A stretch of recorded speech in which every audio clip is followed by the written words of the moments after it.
Ukraine और रूस के बीच चल रही शांति वार्ताओं के बाद रूस ने यूक्रेन पर एक बार फिर ड्रोन हमले किए हैं। दोनों देशों के बीच युद्ध शुरू होने के बाद यूक्रेन पर रूस के इस हमले को अब तक की सबसे बड़ी और आक्रामक कार्रवाई माना जा रहा है। रूस ने एक ही रात में यूक्रेन पर कई ड्रोन हमले किए।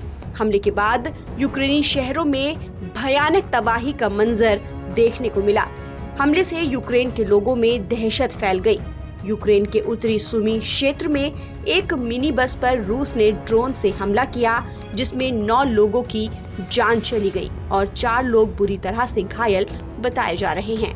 वहीं यूक्रेन का कहना है कि इस हमले से न केवल यूक्रेन की सैन्य ताकत को निशाना बनाया गया, बल्कि आम नागरिकों की जिंदगियों को भी तबाह कर दिया गया। इन ड्रोन से यूक्रेन के कीव, निप्रोपेट्रोव्स्क और डोनेस्क क्षेत्रों को भी निशाना बनाया गया था। यूक्रेनी वायुसेना के मुताबिक रूस ने एक ही रात में कुल 273 विस्फोटक ड्रोन दागे। इनमें से 88 ड्रोन को मार गिराया गया, जबकि 128 ड्रोन इलेक्ट्रॉनिक जैमिंग की वजह से बिना कोई नुकसान पहुंचाए गिर गए। इस तरह से यूक्रेन ने कुल मिलाकर 60% से ज्यादा हमलावर ड्रोन को निष्क्रिय कर दिया, लेकिन फिर भी हमले का प्रभाव भीषण रहा। ड्रोन हमले से यूक्रेन को काफी ज्यादा नुकसान हुआ। हमले में इस्तेमाल किए गए ड्रोन की संख्या रूस के पिछले सबसे बड़े ड्रोन अटैक के रिकॉर्ड को भी पीछे छोड़ती है। इससे पहले सबसे बड़ा हमला तब हुआ था जब युद्ध के 3 साल पूरे होने से एक दिन पहले रूस ने यूक्रेन पर 267 ड्रोन दागे थे।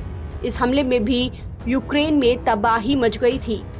यूक्रेन को इस हमले से काफी नुकसान भी हुआ था।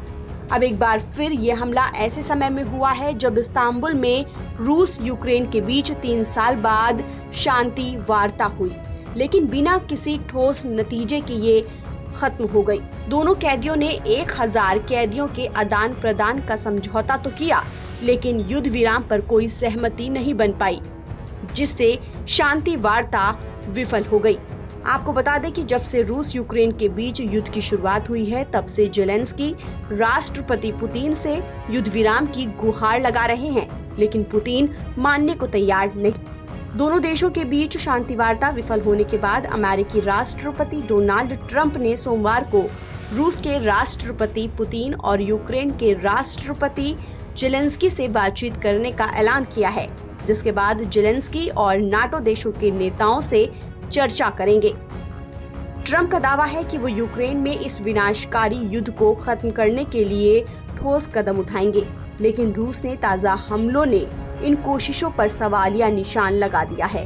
कीव में रात भर सायरन गूंजते रहे और नागरिक बम शेल्टरों में शरण लेने को मजबूर रहे। ताजा अपडेट के लिए आप बने रहिए NBT ऑनलाइन के साथ।